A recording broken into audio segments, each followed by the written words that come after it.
चलिए पुनः पुनः सभी को मेरा नमस्कार है, प्रणाम है, सभी का स्वागत है आपके अपनी लल्लन टॉप जोरदार जबरदस्त जिंदाबाद संस्कृत चंद्र के इस पावन पुनीत क्लास में। मेरे प्यारे विद्यार्थियों, सेशन की शुरुआत करते हैं। आशा है सभी स्वस्थ होंगे, मस्त होंगे और व्यस्त भी होंगे, अपनी परीक्षा की तैयारी कर रहे होंगे।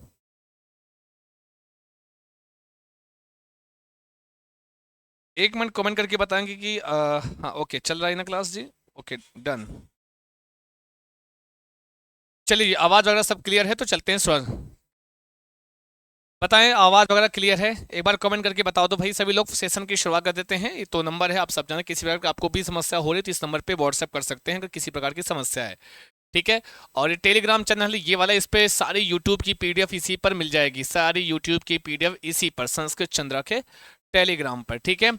हम लोग आज समास पढ़ने वाले हैं। समास का ये ग्रामर का यहाँ से सीटीटी की परीक्षा में ज़्यादा से ज़्यादा 1 से 2 अंक पूछता है, लेकिन 1 से 2 अंक भी मतलब कभी कभार पूछ लेता है, तो वह भी आपके लिए बहुत महत्वपूर्ण होता है। क्योंकि आप तो कहते हो सर 1 नंबर से रुक गया हमारा, यही तो कहते हो ना जी।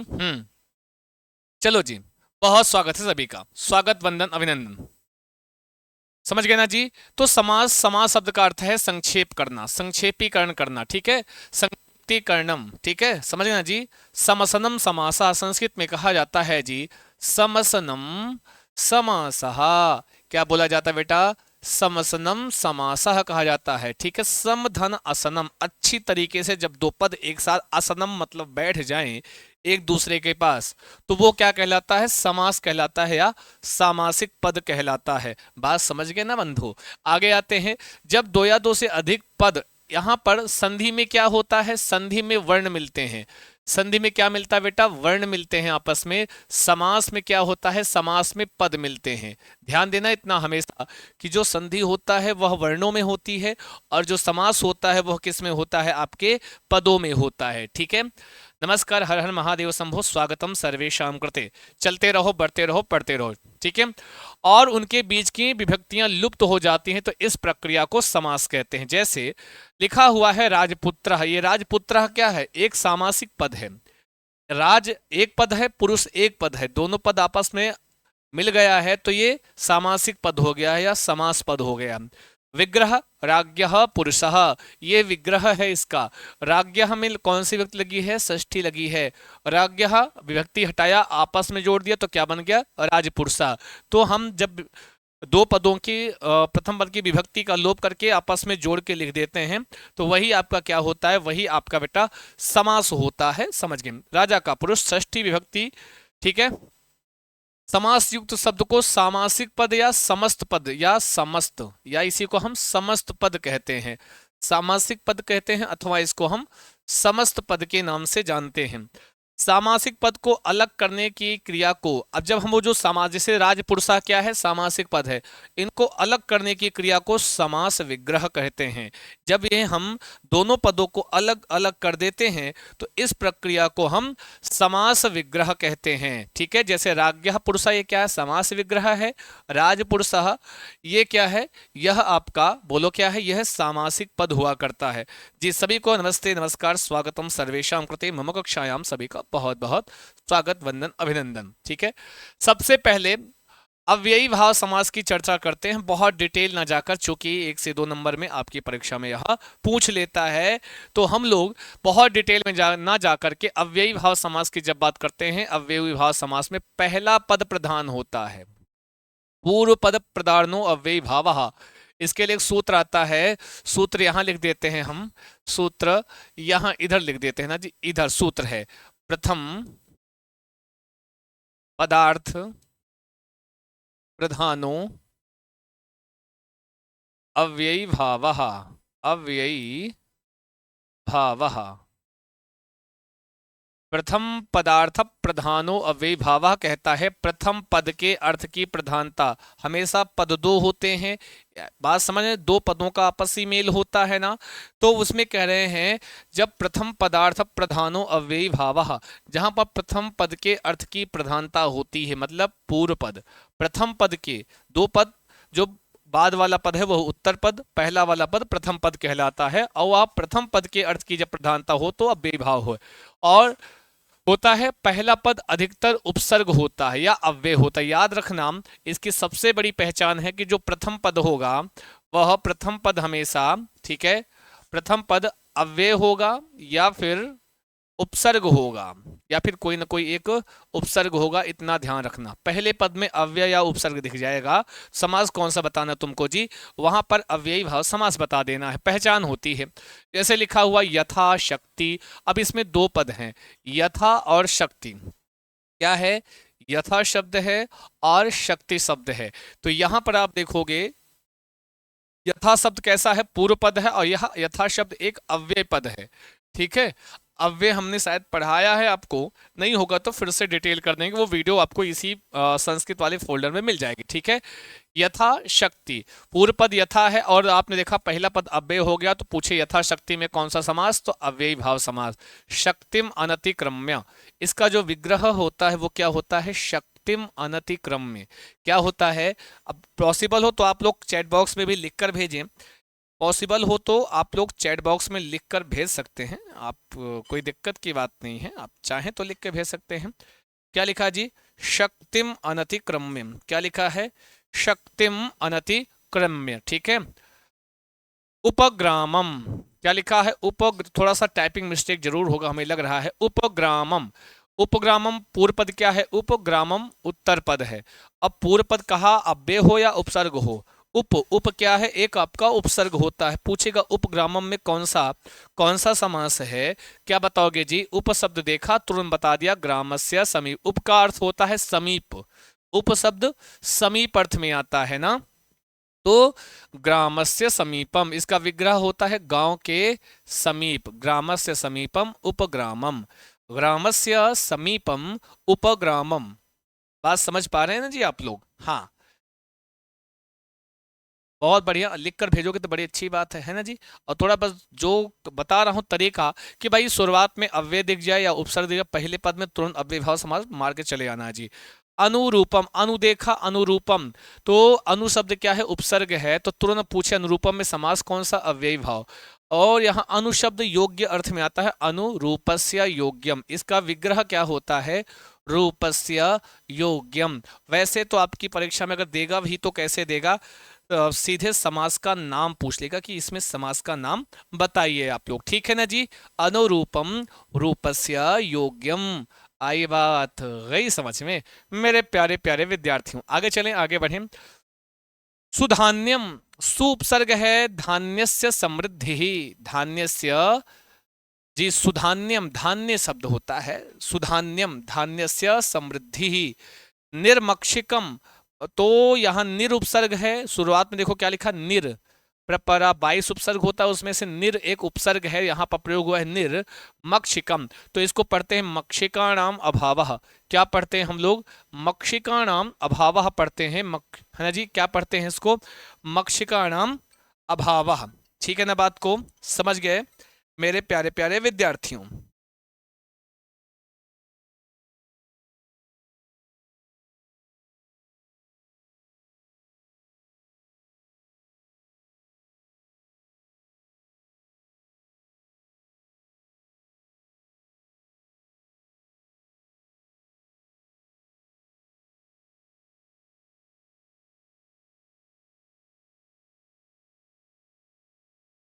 ठीक है, समझ गए ना बात को। रूपस्य निर्मक्षिकम मक्षिकाणाम अभावः, प्रतिदिनम, दिनम दिनम प्रति, ये विग्रह होता है, प्रति आपका उपसर्ग है, समास कौन सा, अव्यय भाव। तो शुरुआत में अगर प्रथम पद में अव्यय दिख जाए या कोई उपसर्ग दिख जाए तो क्या बताना है जी आपको, बोलो जी। अगर शुरुआत में उपसर्ग दिख गया, अव्यय दिख गया, तो कौन सा समास होगा, बोलो जी। वह समास होगा बेटा आपका, बोले बोले, अव्ययी भाव समासः। कह समासः कथ्यते, अव्ययी भाव समासः कथ्यते। आई बात गए समझ में, कोई दिक्कत तो नहीं है जी। हिंदी का समझा दीजिए, हिंदी का समास, हिंदी का समास कह रहे हो, चलो जी, पक्का, हाँ पक्का समझा देंगे। नमो नमः, स्वागतम सर्वेशम, मम कक्षायाम। आगे चलते हैं, आगे बढ़ते हैं। द्वंद्व समास, द्वंद्व का मतलब होता है लड़ाई झगड़ा, कहते अंतर द्वंद्व पल रहा है, द्वंद्व, द्वंद्व कहाँ तक पाला जाए, युद्ध कहाँ तक टाला जाए, हैं हम तो हैं राणा के वंशज, फेंक जहां तक भाला जाए। तो ये तो वही सब कह रहे हैं कि भाई द्वंद्व का मतलब होता ही द्वंद्व, आपसी द्वंद्व। तो इसमें कहीं ना कहीं दोनों पद प्रधान होंगे तभी द्वंद्व होगा। और द्वंद्व कहाँ होगा? जब दोनों मजबूत हैं। अब हम जैसे लोग हों, अब हमसे लड़ाई झगड़ा कोई करेगा, हम तो भैया हाथ जोड़ के किनारे से निकल लेंगे, है कि नहीं? अब भाई हम उसके लायक है ही नहीं है, है जी। तो हम कैसे लड़ सकते हैं? उससे कमजोर होंगे तो कैसे लड़ सकते हैं? वैसे ही क्या होगा, लेकिन जब दोनों बना हट्टे कट्टे मजबूत वाले हों तभी तो द्वंद्व होगा, तभी तो युद्ध होगा, तभी लड़ाई होगी। तो द्वंद्व में दोनों पद की प्रधानता होती है। उभय पदार्थ, उभय पदार्थ प्रधानो,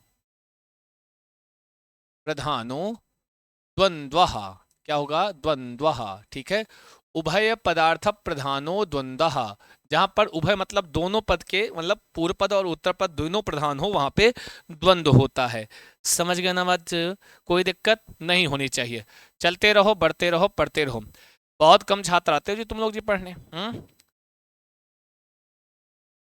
उसके बाद कहेंगे सर सर सर सर हमारी संस्कृत बड़ी कमजोर है ना जी। तो अब सर क्या करें? सर घर जाके अब उनके सामने तो उनको पढ़ाएंगे नहीं जी। द्वंद्व समास, जिस समास में सभी पद, सभी पद बोले तो पूर्व पद और उत्तर पद प्रधान होते हैं तथा विग्रह करने पर चा और से जुड़ते हैं। चार शब्द मतलब चा, चा मतलब क्या होता है संस्कृत में? और शब्द से वह जुड़ते हैं, उसे द्वंद्व समास कहते हैं। इसमें सभी पदों का अपना अलग अलग अस्तित्व होता है। जब अपना अलग अलग अस्तित्व है तभी तो सब सारे पद प्रधान हैं, एक दूसरे पर निर्भर नहीं है। समझना जी। तीन प्रकार का होता है इतरेतर, इतरेतर द्वंद्व, इतर इतर। हालांकि चलिए एक दो उदाहरण देख लेते हैं। इसमें दो या दो से अधिक पदों का योग होता है। दो पद होने पर सामासिक पद द्विवचन में लिखा जाता है। अगर द्विपद होगा, दो पद तो होते ही हैं, तो समास जो समासिक पद बना वो हमेशा द्विवचन में लिखोगे, ठीक है। तथा दो या दो से अधिक होने पर सामासिक पद बहुवचन में लिखा जाएगा। अगर एक सामासिक पद में दो या दो से अधिक पद हैं तो वह जब उसका नया सामासिक पद बनाओगे तो अभी उदाहरण देखते हैं। पद का लिंग अंतिम पद के अनुसार, और जो अंतिम पद होगा वो जिस लिंग में होगा वह उसी लिंग में लिखा जाएगा। उदाहरण के लिए गंगा यमुने, गंगा यमुने। अब गंगा यमुने इसको ऐसे लिख लो जी, गंगा ये से गंगा यमुने, गंगा चा यमुने चा, ठीक है। चा शब्द से इनको हम जुड़, अक्सर चार्थे द्वंद्व, एक और शब्द आता है संस्कृत में चार्थे द्वंद्व। क्या आता है जी? चार्थे द्वंद्व। देखो हम सामान्य समास पढ़ा रहे हैं, सामान्य समास आपको हम बता रहे हैं, ठीक है जी। हाँ, सामान्य समास की ही आवश्यकता है आपको, बहुत डिटेल हम नहीं पढ़ा रहे हैं। अच्छा, बहुत स्वागत है सभी का जो पहली बार भी आए हैं।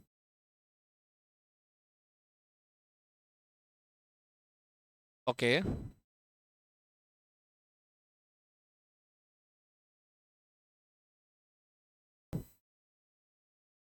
दम दमादम आ जाओ फटाफट सब ले। ब्रह्मा विष्णु महेशाह। अब देखो इसमें तीन पद हैं, ब्रह्मा भी हैं विष्णु भी महेशाह। तो यह एक ब्रह्मा विष्णु महेशाह सामासिक पद हो गया।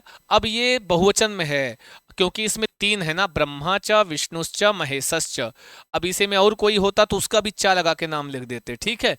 लेकिन जो उसका, अब इसको हम ब्रह्मा विष्णु महेशाह नहीं लिख सकते, महेशाह लिखेंगे तो एक वचन में होगा, महेशाह लिखेंगे। क्यों? क्योंकि तीन तीन पद हैं इसमें, तो जब एक दो से ज्यादा पद होंगे तो उनको हम, उसका जो सामासिक पद बनता है इधर वाला, उसको हम बहुवचन में लिखते हैं।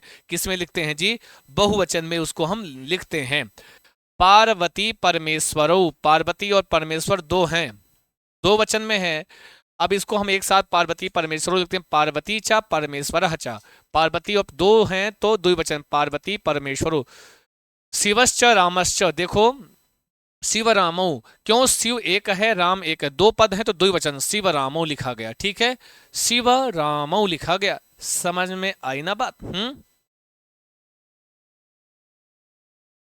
चलते रहें।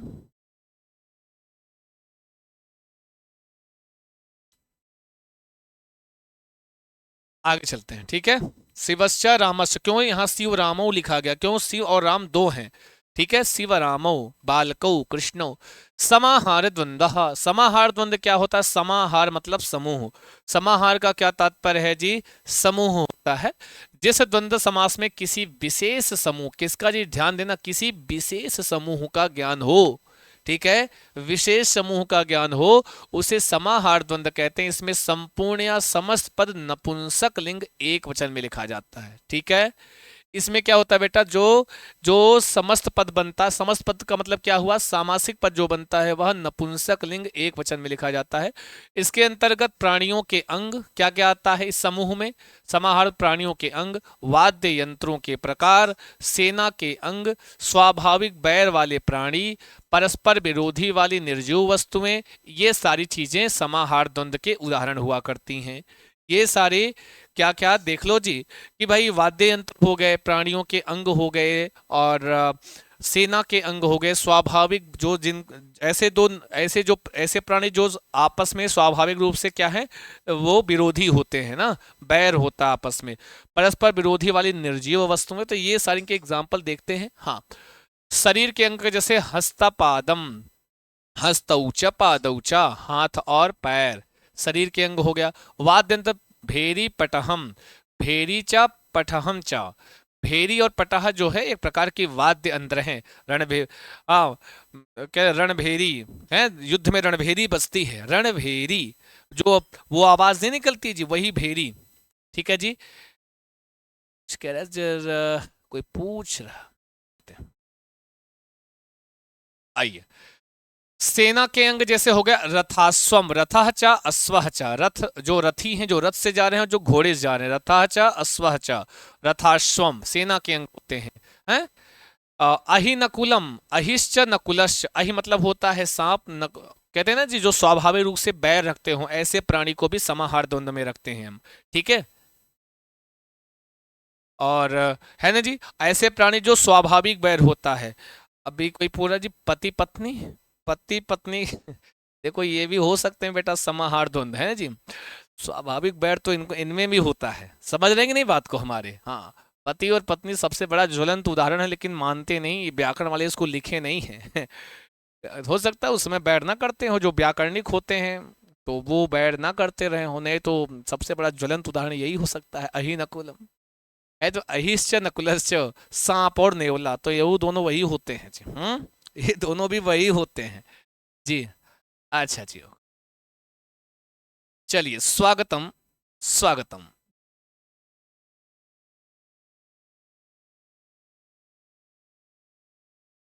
ठीक है मेरे प्यारे विद्यार्थियों, तो आपने एक शेष द्वंद्व की जब हम चर्चा करते हैं, एक शेष द्वंद्व की, तो ये कह रहे हैं द्वंद्व समास में समान रूप से आने वाले शब्दों में से केवल एक शब्द शेष बचता है, जैसे ये शेष बचा, और ये अपने आप को संपूर्ण पद अपनी विभक्ति के द्वारा अपने को बतलाता। अब पितरों में द्विवचन है, पितरों में क्या है, द्वितीय द्विवचन है, पितरऊ पितरऊ है, हम पढ़ते हैं, तो पितरऊ यह द्विवचन है, तो द्विवचन में हम यहाँ पे माताचा पिताचा, पितरऊ बोल देने से माताचा पिताचा का बोध हो जाता है। ठीक है, रामश्च बलरामश्च, ये एक्चुअली होगा रामश्च लक्ष्मणश्च,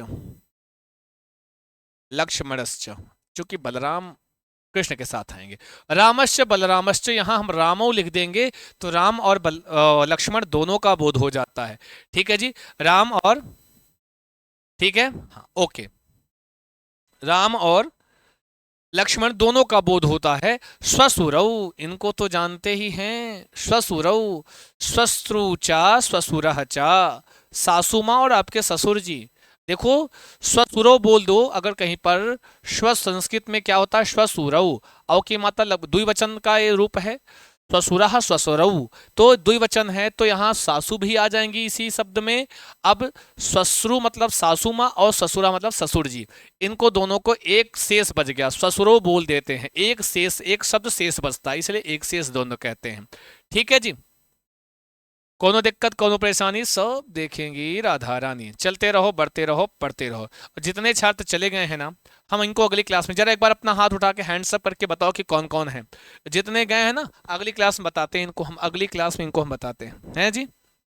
चलो जी फटाफट, जो भी छात्र हैं, जो भी छात्र हैं, ठीक है। हंसौ, हंसी चा हंसह चा, हंसौ बोलने से हंसी और हंस दोनों का बोध हो जाता है। फिलहाल आपकी परीक्षा में डायरेक्ट पूछेगा इसमें कौन सा, तो इतरेतर समाहार अलग तरीके से नहीं पूछेगा। ठीक है, हाँ जी, ओके, उपस्थिति सबकी, हाँ जी, चलो जी, बहुत बढ़िया। जो है उनका स्वागत है, जो गए हैं बताते हैं। बहुब्रीही समास, ठीक है। बहुव्रीहि समास, जिस समास में सभी पद के विशेषण हो जाते हैं उसे बहुव्रीहि, विशेषणम विशेषण बहुलम कहा जाता है। क्या संस्कृत में कहा जाता है जी? विशेषणम विशेषण बहुलम, ठीक है जी। जी, विशेषणम विशेषण बहुलम। चलो जी, जो भी हैं बहुत स्वागत है, ठीक है। विशेषणम विशेषण बहुलम, विशेषणम विशेषणम विशेषण बहुलम, विशेषण बहुलम, ठीक है, ये कहा जाता है। ठीक है। इसका विग्रह करने से यत शब्द के रूप यस्य, यस्मिन और येन, आपको जब इसका विग्रह करते यस्य देखने को मिलेगा, यस्मिन और येन प्रयोग मिलता है। चंद्रशेखर, चंद्र शेखरे, यस्य सह, यस्य सह, यस्या सा, यस्मिन सह, ये सारी चीजें आपको देखने को मिलेंगी। मृगनयनी, अब मृगनयनी कोई पुरुष नहीं हो सकता है। हाँ जी, और ये मृगनयनी के जो उपमा है किसी पुरुष के लिए नहीं है, यह किस में है जी? स्त्रीलिंग में है। ठीक है, स्त्रीलिंग में है। किस लिंग में बेटा? स्त्री, इसीलिए यहाँ यस्याह, यहाँ यस्य का इस लिंग में क्या बनता है? यस्याह, इसीलिए यहाँ सह को सा, स्त्रीलिंग के, अगर स्त्रीलिंग के लिए प्रयोग करते हैं तो सा प्रयोग करते हैं। हमने आपको रूप पढ़ाया है, तद शब्द का वहां जाके देख लेना। और सह शब्द पुरुष के लिए प्रयोग होता है। ठीक है। लंबोदरः, लंबम उदरम यस्य सह, लंबा है उदर जिसका अर्थात जो भी है। हाँ, अन्य पदार्थों प्रथम माफ कीजिएगा, कर्मधारे का बड़े क्या दिमाग चल रहा है जी, ये इसको माफ कीजिएगा, ये है कहाँ गया? बहुब्रीहि सा अन्य पदार्थ प्रधानो, माफ कीजिएगा, अन्य पदार्थ प्रधानो बहुब्रीहि, पदार्थ प्रधानो बहुब्रीहि, ये है इसका सूत्र होता है जी। हाँ, बहुब्रीहि, अन्य पदार्थ प्रधान बहुब्रीहि, कर्मधारय होता है विशेषणम विशेषण बहुलम, है जी। हाँ जी, थोड़ा सा जी, विशेषणम विशेषण बहुलम क्या होता है? विशेषणम विशेषण बहुलम, अरे बोलो ना जी, अरे बोलो बोलो, कुछ तो बोलो। लम व्रकोदरः, व्रकस्य उदरम इव उदरम यस्य सहा, ठीक है। दशाननः, दशानि आने नानी यस्य सा, कभी दशाननः को आप द्विगु समास मत कह देना, क्योंकि 10 शब्द अक्सर हम देखते हैं तो संख्यावाची मान करके हम इसको द्विगु समास बना देते हैं, लेकिन नहीं, यह दशाननः, दशानि आननानि यस्य सह, 10 हैं आनन जिसके, वह। याद नहीं करना है, टेंशन ना लो, केवल आप तरीका से यस्य सह, यस्याह सा, यस्य सा, यस्मिन सह, येन सह, ऐसे शब्द आ रहे हैं तो बहुव्रीहि होगा। यस्य सह, यस्मिन सह, येन सह, चंद्रशेखर, जो तीसरे, जो मृग, दोनों पद मिलकर किसी तीसरे पद का अर्थ बताएं, तीसरे पद को बताते हैं। है कि नहीं मेरे प्यारे प्यारे विद्यार्थियों? ठीक है, पढ़ते रहो।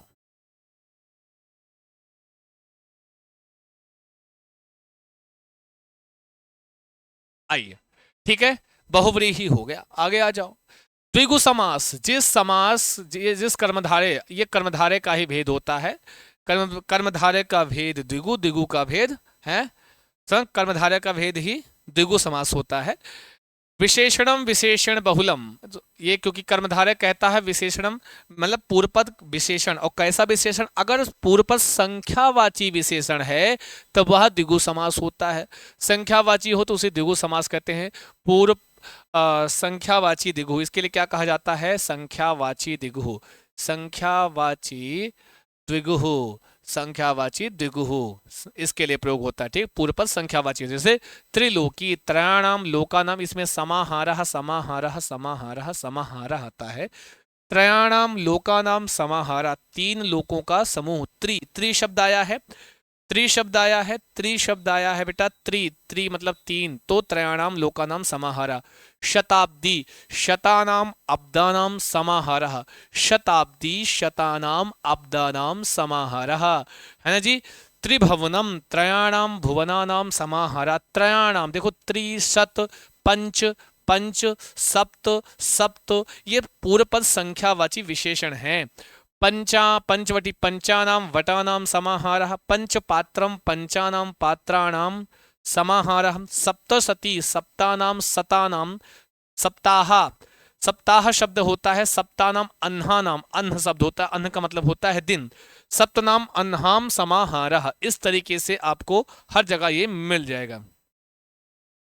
ट्रिक बता तो रहे हैं, समाहारः समाहारः आ रहा है द्विगु, और पूर्व पद में संख्या दिख गया तो द्विगु होगा, ठीक है। हाँ ध्यान से, लेकिन ध्यान से कि जब वह समूह हो, अब क्या है त्रिलोकी, तो लोक क्या है, तीन ठू लोक है, उनका पूरा समूह त्रिलोकी, तीनों को मिला के बोल दो त्रिलोक कह दोगे, ठीक है। ठीक है, त्रिभुवन, भवन तीन है और तीनों को एक साथ में बोलना हो, समाहार बना दोगे समूह, तो त्रिभुवन कह देते हैं, है कि नहीं। आई बात गई समझ में, आगे आ जाओ। कर्मधारय समास कहते हैं, अब इसी में तत्पुरुष समानाधिकरण तत्व, हाँ जी, तत्पुरुष का भेद कर्मधार, समानाधिकरण कर्मधारय, समानाधिकरण कर्मधारय होता है। आइए देखते हैं कि पूर्व पद एवं उत्तर पद दोनों में समान विभक्ति या प्रथमा लगी रहती है, तो जैसे कृष्ण सर्पः कृष्णा सर्पः, तो कृष्णा सर्पो कृष्ण सर्पः, इसमें क्या होता है तत्पुरुष समानाधिकरण कर्मधारयः, इसको कहते हैं तत्पुरुष का भेद कर्मधारय, कर्मधारय का भेद द्विगु। इसी तत्पुरुष के अंतर्गत ही हम कर्मधारय को मानते हैं और कर्मधारय के अंतर्गत द्विगु को मान लेते हैं, ठीक है। हाँ, विशेषणम विशेषण बहुलम, यहां से पढ़ना शुरू करेंगे कि कहते हैं अर्थात समान विभक्ति वाले विशेषण का विशेष के साथ बहुलता से समास होता है। आइए जो काम की चीज है वो दिखाते हैं आपको। कहते हैं जैसे घन श्याम, अब घन शब्द है, श्याम शब्द है, इसमें अक्सर इव इव इव, ये देखना है जी, ई सबका की तरह ये शब्द प्रयोग होगा, घन इव श्याम, घन श्याम, घन इव श्याम, विद्युत इव चंचला, विद्युत की तरह चंचल, कैसा, घन की विशेषता, हाँ, विशेषणम विशेषण बहुलम, विशेषण और विशेष से पाया जाता है। विद्युत इव चंचला, चंचल कैसे है, जैसे विद्युत चंचल है वैसे ही विद्युत की तरह चंचला है, ठीक है। नवनीतम इव को, नवनीत कोमलम, नवनीत के समान कोमल, बिजली सी चंचल, ठीक है। घन की तरह श्याम वर्ण जिसका हो, ठीक है।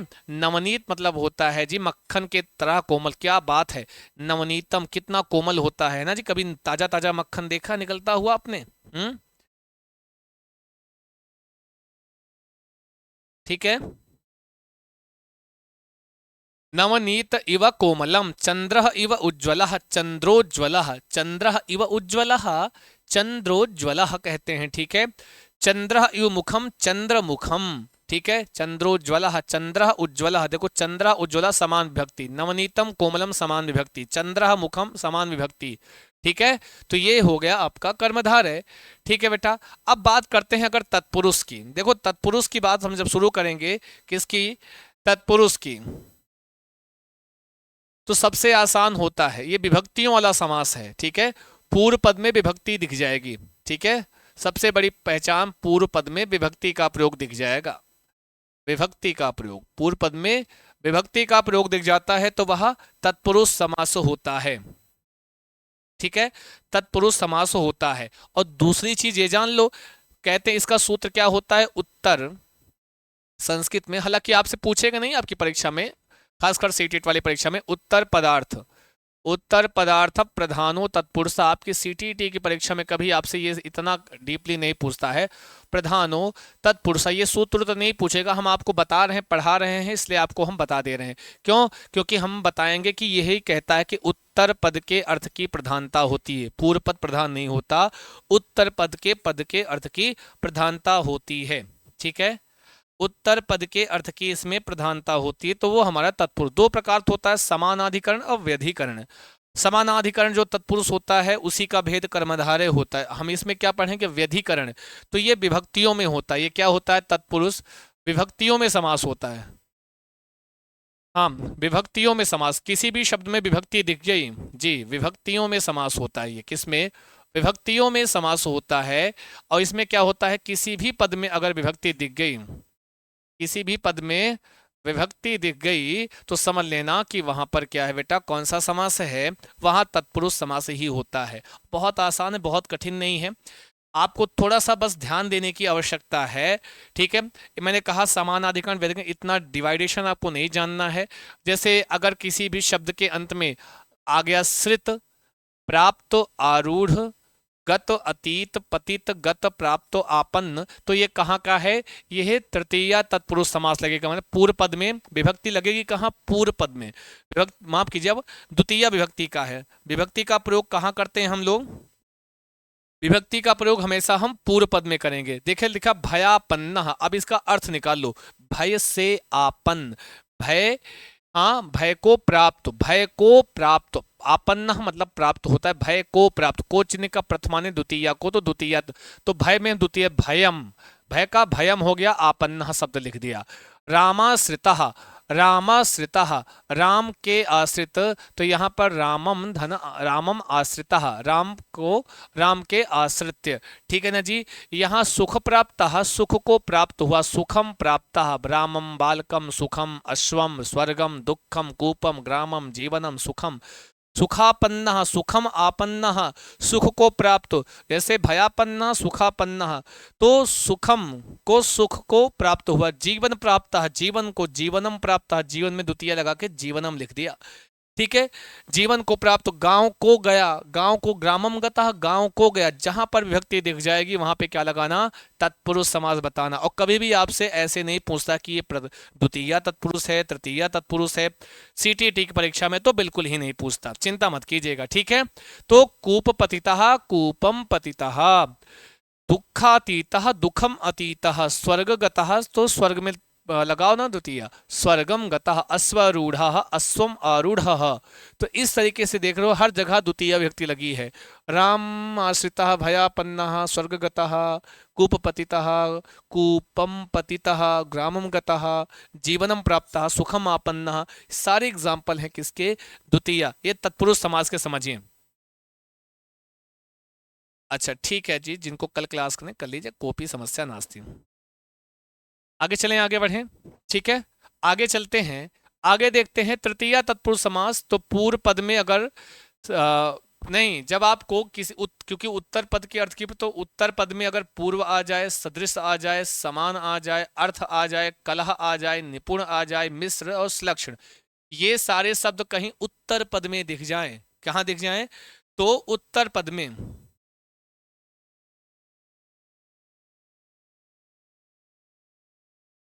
ठीक है जी। जब उत्तर पद में क्या क्या देखो, हम ये तृतीया तत्पुरुष ये सब अलग अलग करके इसलिए पढ़ा दे रहे हैं ताकि विभक्तियों का भी ज्ञान हो जाए, इसलिए अलग अलग करके पढ़ा दे रहे हैं। नहीं तो सीधे आपको पूछेगा कि भ्रातृ समाह में कौन सा समान है, चुपचाप आपको तत्पुरुष समास बताना रहेगा, ठीक है। मास पूर्वः, मास से पहले, तो मास से पहले, मास मतलब महीने से पहले, तो महीना शब्द का संस्कृत होता है मास। तो मास में जब तृतीया लगाओगे तो बालकेन रामेण, वैसे ही मासेन पूर्वः, मासेन पूर्वः। पितृ सदृशः, तो कहें पिताजी की तरह, पिताजी की, पितृ सदृशः, ठीक है। भ्रातृ समः कहा है ना, देखो सम सदृश शब्द आया है ना, सदृश शब्द आया उत्तर पद में, तो यहाँ पे हम तुरंत पूर्व पद में तृतीया लगा करके हम लिख देंगे। यहाँ पर सम शब्द आया है, सम शब्द ये, तो हम क्या करेंगे, जो पूर्व पद होगा उसमें तृतीया भ्रात्रा, ठीक है। ऊनम, ऊन शब्द होता है, अगर वो ऊनम भी आ जाता है तो माशेण ऊनम। ज्ञानहीन, हीन शब्द आ जाएगा, ये भी ऐड कर लो, हीन, तो यह भी क्या? ज्ञानेन हीना। कलह शब्द आ जाएगा, कहाँ जी? कलह शब्द आ गया, तो वाक शब्द है, वाक का तृतीया बनता है वाचा कलह। तो यहां पर में सब में क्या, सब में विभक्ति देख रहे हो, इसलिए कौन सा समास होगा? यहां पर तत्पुरुष समास होगा, तत्पुरुष में भी तृतीया, ठीक है। समझ रहे हैं ना बात को? कोनो दिक्कत नहीं होनी चाहिए। तो ये सारे शब्द कहीं उत्तर पद में दिख गए तो वहां पूर्व पद में तृतीया लगा के विग्रह कर देते हैं, ठीक है। चतुर्थी, जिस तरह पूर्व पद में जो हो चतुर्थ पदों का अर्थ, जैसे बलि, हित, सुख, रक्षित आदि आ जाए, लिखा है चतुर्थी में उत्तर पद में क्या आ जाए? तद अर्थ, बलि, हित, सुख और रक्षित, ऐसे शब्द अगर उत्तर पद में दिख रहे हैं तो वहां पूर्व पद में चतुर्थी लगा के उसका हम विग्रह कर देते हैं। पूर्व पद में हम क्या करते हैं? चतुर्थी लगाकर विग्रह कर देते हैं। अगर उत्तर पद में ये सारे बलि, हित, सुख, रक्षित, ये सारे शब्द कहाँ किसी शब्द के अंत में दिख गए, समास पूछा तो बता देना, तत्पुरुष समास है, ठीक है। जैसे दारू, दारू पीने वाला नहीं जी, अपना दारू ऊ वाला समझ लो, महुआ रानी नहीं जी, नहीं तो अपना वाला समझ लो ना, ऊ दारू नहीं, दारू का मतलब होता है बेटा यज्ञ के खंभों के लिए लकड़ी। जो यज्ञ हमारा यज्ञ जो बनता था, उस यज्ञ में जिस समिधा का, जिस लकड़ी का प्रयोग किया जाता था, उसमें स्तंभ होते थे, ऐसे गाड़े जाते थे, तो उस लकड़ी को हम दारू बोलते हैं। क्या बोलते हैं? दारू। दारू नहीं, दारू, छोटी की मात्रा, दारू। समझ गए ना जी? क्या बोलते हैं? दारू बोलते हैं, दारू। तो यूप दारू बड़ा फेमस उदाहरण है, तो इसको कहते हैं यूपाय दारू। ठीक है। कुंभ मृत्तिका, तो कुंभ के लिए मिट्टी, तो घड़े के लिए चतुर्थी कुंभाय मृत्तिका। भूत बलि, बलि शब्द आया है ना अंतिम में, कई पूछे भूत बलि में कौन सा समास, तो अंतिम में बलि देखा, बता दिया तत्पुरुष। अब पूछे उसमें भी कौन सा, तो चतुर्थी। बलि हित सुख रक्षित, बोलो, बलि हित सुख रक्षित, बलि हित सुख रक्षित, बलि हित सुख रक्षित शब्द कहाँ है? ये उत्तर पद में आ जाए तो वहां तत्पुरुष समास, पुरुष में भी चतुर्थी वाला है। ठीक है। गो हितम, हित, गो बलि हित, हितम शब्द आया, हित शब्द आया तो तुरंत तत्पुरुष मार दो। गो हितम गोभ्य हितम, ब्राह्मण हितम ब्राह्मणाय हितम। तो ये सारे शब्द किसके एग्जाम्पल्स हैं? इसकी पीडीएफ आपको मिल जाएगी, ये एग्जाम्पल हैं तत्पुरुष समास के। ठीक है। पूर्व पद में विभक्ति जैसी कुछ भावना आए तो लगा देना। ठीक है। यहां पंचमी तत्पुरुष समास, ठीक है, पंचमी तत्पुरुष। जैसे अब इसमें होता भीत्रार्था नाम भय हेतु, जहां डरा जाए, जहां रक्षा किया जाए, वहां पर हम क्या लगाते हैं जी? पंचमी लगाते हैं जी, पंचमी।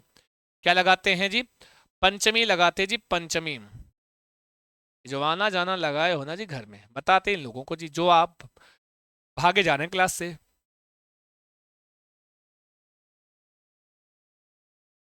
आप लोगों की कोई सर आप ग्रामर पढ़ा, वो समास पढ़ा दीजिएगा, इसलिए हम पढ़ा रहे हैं जी। चोर भयम, चोर और भय, किससे? चोर से भय, से चिन्ह आया, चोर से डरता है, भय मतलब डरना, जहां पर डरने का अर्थ हो वहां पूर्व पद में पंचमी लगा देना। चोर में चोरात भयम, व्याघ्र भयम, यहां भी भय शब्द आया तो इससे भय, बाघ से डरा हुआ तो व्याघ्रात भयम। सिंह भीता, किससे डरा हुआ? सिंह से डरा हुआ, तो किससे? जिससे डर, पंचमी लगा दो। भीत, भीत मतलब भी मतलब डरना, सिंघात भीतः, पंचमी लगा दिया। वृक भीति, भेड़िए से डरा हुआ, वृकात भीति। सर्प भी, सर्प मतलब सांप, से भी मतलब डरना, सर्पात भी। राज भयम, राजा से डरना, तो राज्य भयम, राज्य में पंचमी, पंचमी का एक वचन। ठीक है, राज्य बनता है। सर्पात, वृकात, सिंघात, व्याघ्रात, चोरात, राज्य, ये सब क्या है? पंचमी। पंचमी तत्पुरुष समास। समझ गए ना बात को? कोनो दिक्कत नहीं होनी चाहिए। आइए षष्ठी में बस वही है, पूर्व पद में षष्ठी विभक्ति का प्रयोग कर देते हैं हम लोग। जैसे नरपति ही, तो किसके पति? नरो, नराणाम पति ही, नरों जो नर है उनके पति, नराणाम पति ही। ठीक है। विद्यालय, क्या? विद्या का आलय, ऐसे पढ़ते हो, विद्या का आलय, का चिन्ह काके की रारे री, तो विद्यालय शब्द है, अकारांत है, विद्यालय। तो इसका पंच षष्ठी लगाओ तो विद्या, विद्या विद्याम, रमा की तरह चलेगा, रमा की तरह। विद्या शब्द होता है, विद्या विद्याम, विद्या विद्या, यही विद्यायाः विद्यायाः विद्यायाम विद्ये, प्रथम द्वितीय तृतीय चतुर्थी पंचमी षष्ठी सप्तमी सबोधन, रमा रमा रमाम रमया रमा, यही रमायाः रमायाः रमायाम रमे पढ़ाया है, देख लेना। ऐसे ही क्या होगा? विद्या विद्याम विद्यया विद्या, यही विद्यायाः विद्यायाः, पंचमी षष्ठी में विद्यायाः विद्याया, तो षष्ठी में यहाँ क्या?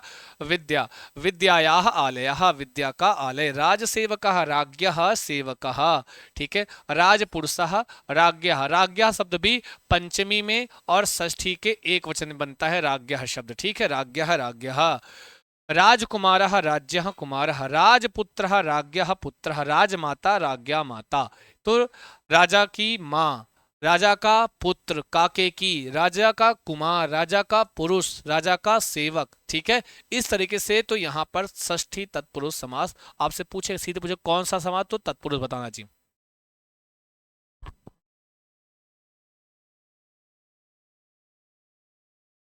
क्या नहीं जी आ रहा है क्या जी? आपको थोड़ा सा ध्यान देना है, जो हम बता रहे हैं विभक्ति का प्रयोग हो गया तो तुरंत बता देना तत्पुरुष समास है, और कौन सा वाला है नहीं पूछता है, ध्यान देना। ठीक है। अर्थ लगाना। जैसे पूछा नंद नंदन, नंद के नंदन, सीतापति, तो सीता के पति काके की रारेरी किसका, षष्ठी का चिन्ह है। तो अब यहाँ पे सीता का पति पूछेगा, सीता पति में कौन सा समास, तत्पुरुष समास बता देना, ठीक है। गंगा जलम, तो गंगा का जल, का गंगायाह जलम, ठीक है। देव, गंगा शब्द कैसा है, आकारांत है, रमा की तरह, गंगायाह रमायाह, ठीक है। देव शब्द है, देव शब्द आकारांत है, राम की तरह, तो यहाँ जैसे रामस्य वैसे देवस्य मंदिरम। हिमालय, ये भी अकारांत, हिमस्य आलय। और हम विभक्ति कहाँ लगाते हैं, केवल उत्तर पद में, सॉरी पूर्व पद में विभक्ति लगाते हैं। हिम तो हिमस्य, देव देवस्य, गंगा गंगायाः, ईश्वर ईश्वरस्य, सीता सीतायाः, ठीक है। राष्ट्रपति राष्ट्रस्य पति, देव भाषा तो देवानाम भाषा, देवों की वह, पशुपति ही पशुनाम पति ही। तो इस तरीके से पूर्व पद में विभक्ति का प्रयोग देखो तो षष्ठी और आपको तत्पुरुष समास बता देना है, ठीक है। पूर्व पद में विभक्ति दिखी तो तत्पुरुष समास आपको तुरंत के तुरंत बता देना है। सप्तमी कहते हैं, सप्तमी शौंडई, शौंड शब्द होता है, शौंड का मतलब होता है चतुर, ठीक है। देखो साण मत बोल देना, किसी ने बहुत फेंक के मार देगा पेन, समझे। सप्तमी शौंडई, शौंडादि गण में जितने शब्द आते हैं, अब आओ आपको काम की चीज दिखाते हैं जो आपके लिए उपयोगी है। हाँ जी, अगर इसी को पढ़ाना हो तो हम इसको 10 दिन में पढ़ाएंगे, इसी को पढ़ाना हो तो 10 दिन में पढ़ाएंगे, लेकिन हमको पता है कि कौन सा प्रकरण आपके लिए ज्यादा उपयोगी है, कितना उपयोगी है, उस लेवल से हम आपको बता रहे हैं, ठीक है जी। वेट वेट वेट, अक्षेषु शौंडः, अक्ष शौंडः, अक्ष का मतलब होता है पासा, जो खेलते हैं शकुनी मामा, पासों में चतुर, तो अक्षेषु शौंडः, पासों में चतुर, जो पासा फेंकते हैं खेलने में जो चतुर, अक्ष शौंडः। शौंड का मतलब क्या होता है जी, चतुर, ठीक है जी। अब जैसे आपको कोई बोले तो आप किसी को बोलो कि आप बड़े शौंड हैं, आप बड़े शौंड हैं, बोलना, जरा अप्लाई करना एक बार, जिसको आप जानते हो पहचान, तो कोई विश्वसनीय इंसान पे बोलना शौंड शब्द, नहीं तो कूटे जाओगे। हाँ हाँ, तो जिनके सासू माँ है उनको बोलना, तो अपने, हाँ जी, बोल देना एक बार, आप बड़ी शौंड हैं, है ना जी। देखना, नहीं तो अगर कुछ और समझ तो उनको कूटेंगे पीछे। अक्ष शौंड, पासों में, शौंड का मतलब होता है चतुर, ठीक है। कार्य कुशल, कार्य में कुशल, में चिन्ह सप्तमी, कार्य कुशल, रण कुशल रणे कुशल, मुनि श्रेष्ठ, मुनियों में श्रेष्ठ, तो मुनिषु श्रेष्ठ, मुनियों में श्रेष्ठ। मुनिषु में कौन कौन सी विभक्ति लगी है बताओ, विभक्ति में कौन सा वचन है, कमेंट करके बताओ। ट्रिक पढ़ाओ, गलत किर पेन फेंक देंगे, मार देंगे, तुम्हें नाक में लग जाएगा। मुनिषु श्रेष्ठा, मुनिषु पद में विभक्ति और वचन बताओ फटाफट, जल्दी बताओ। सभी विद्यार्थी जो भी छात्र जुड़े हुए हैं सभी का स्वागत है, वंदन है, अभिनंदन है।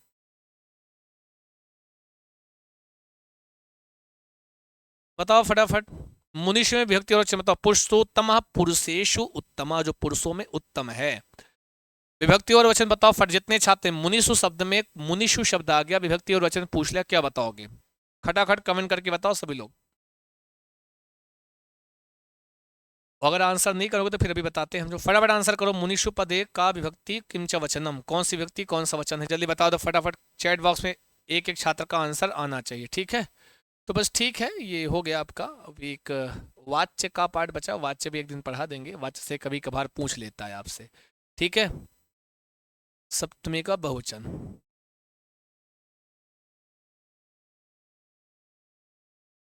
वेरी नाइस, बहुत अच्छा, यही तो जाना, हाँ सप्तमी का ये बहुवचन है, वेरी नाइस, सप्तमी का बहुवचन, वेल डन। तो ठीक है, ये समास था आपका, समास की एक सामान्य जानकारी, सामान्य क्या मैंने बहुत अच्छे से बता दिया है, बस आपको तरीका समझ लेना, एक दो बार और देख लेना, या पीडीएफ मिल जाएगी, पीडीएफ देख लेना, समझ में आ जाएगा। तब तक के लिए नमस्कार, शिवम भूयात, मंगलम भूयात, all the best, thank you so much, ठीक है जी। हाँ, बहुत धन्यवाद सभी को, ओके।